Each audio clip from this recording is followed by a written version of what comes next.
Good morning, everyone. Welcome back to Dear English Podcast. I'm Olivia. And I'm Paul.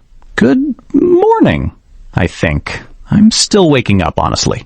Paul, it's 10 o'clock.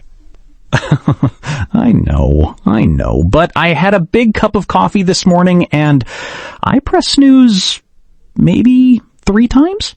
3 times? You press snooze 3 times? Okay, maybe 4, but who was counting? I am counting, Paul. I always count. Of course you are. That's why you're the organized one. I'm the one who shows up in mismatched socks. Wait, are you wearing mismatched socks right now? Oh no. Yes. One is blue, and one is... I think that one is green. I got dressed in the dark. I couldn't find the light switch. Paul, we record a podcast, and you cannot find a light switch?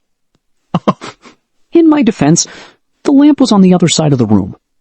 Very far away. Like, almost 2 meters. 2 whole meters.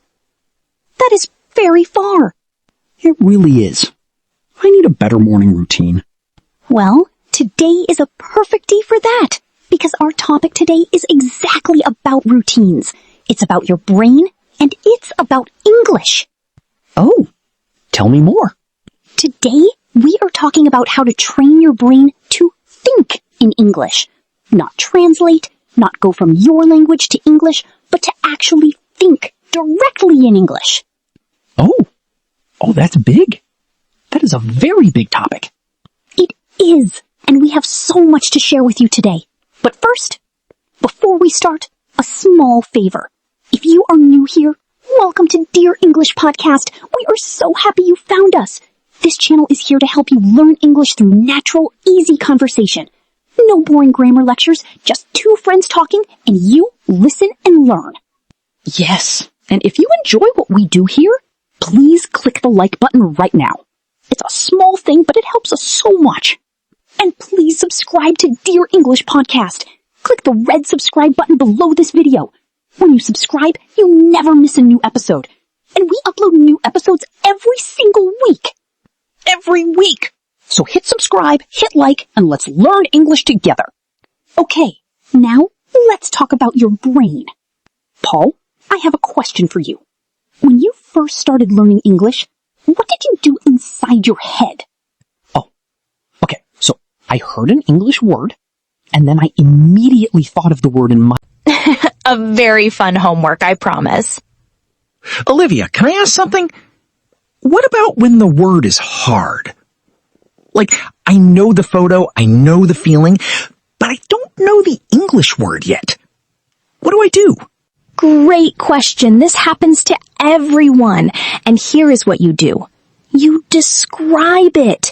You use the words you do know. Like how?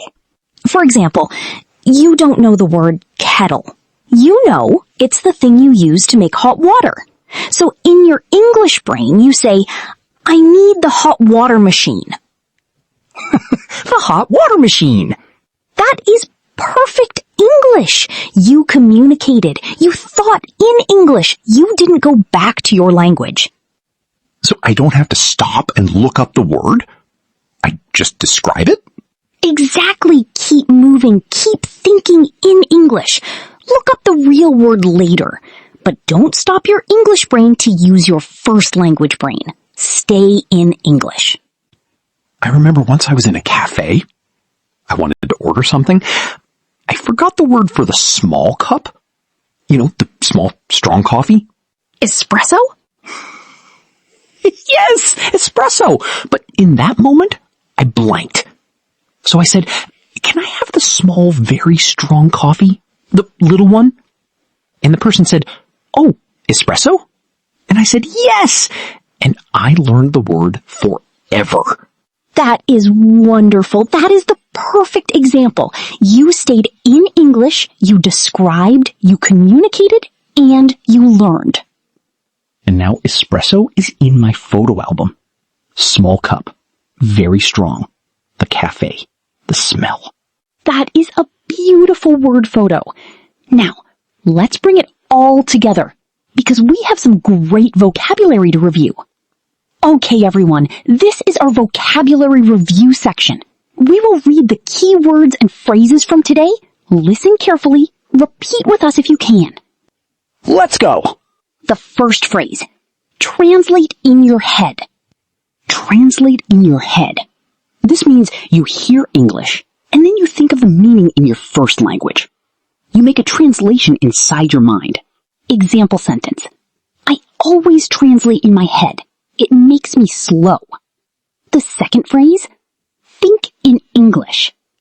Think in English.